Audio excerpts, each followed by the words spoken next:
experience which Hattie Kong has, of living in one world while kind of a string pulls on you from another.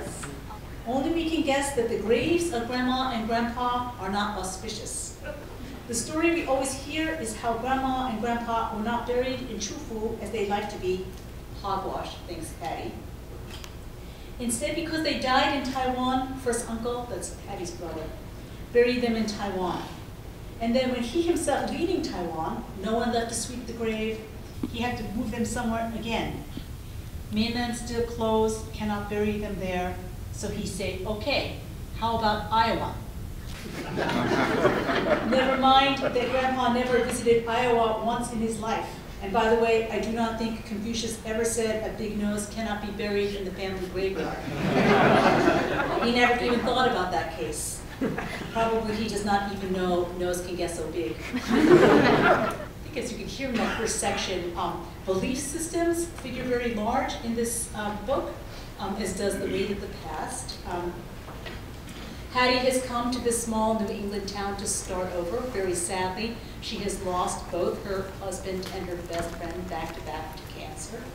Now it's 2 years later, though, and she's in this little town. Now Sophie's dad is old and has diabetes, which isn't so bad yet. But it's going to get worse unless he watches out. Like, he should not eat so much white rice, as Sophie knows because she went with him to the health clinic in their old town. And the doctor said to tell him about white rice. It was really important. So she did. She told her dad how white rice will turn right into sugar and how that's bad for diabetes. And she told him that he should eat brown rice instead because brown rice does not turn into sugar right away, and that's like good for diabetes.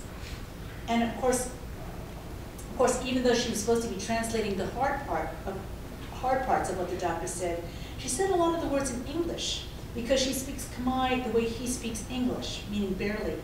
And anyway, who even knows if they exist in Khmer? Words like simple carbohydrates, complex carbohydrates. But even if she knew those words in Khmer, they would still be in English. You, Seth? Do I live by myself?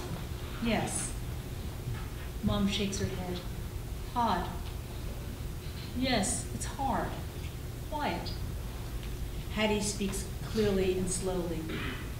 You do everything yourself. Decide everything yourself. Eat by yourself. She smiles a little. Some people like it, but I find it hard. What's your favorite book? You mean any book I've ever read? Any book you've ever read. Oh wow, that is tough. You know, my favorite narrative work, I will say, is probably King Lear. So, at least up to a point. Actually, one of the very interesting moments in writing this book was a moment when I was talking to somebody, and he was talking to me about his prospects in life. And he said, you know, blah, blah, blah, blah, blah. And he said, but you know, I'm not white like you. You know? And I remember thinking, I'm not, but I knew what he meant. I knew what he meant when he meant this, you know, I had crossed, you know, some river, and I was on some other bank, and that was white. I think that because I grew up in, you know, with immigrant parents, who English was not their first language, that meant that, you know, I was kind of hyper-tuned to language, you know. I mean, I think they thought that we were speaking English, but of course what we spoke at home was really Chinglish. And so, you know, from the beginning I was aware that we spoke this language that no one else seemed to speak. And also, in a general kind of way, I think that I was just very tuned to the world, not just the sounds of the world, but everything about the world, exactly because I had the kind of immigrant parents who really, you know, they just didn't have a very good understanding of the society in which we were living. They were quite overwhelmed.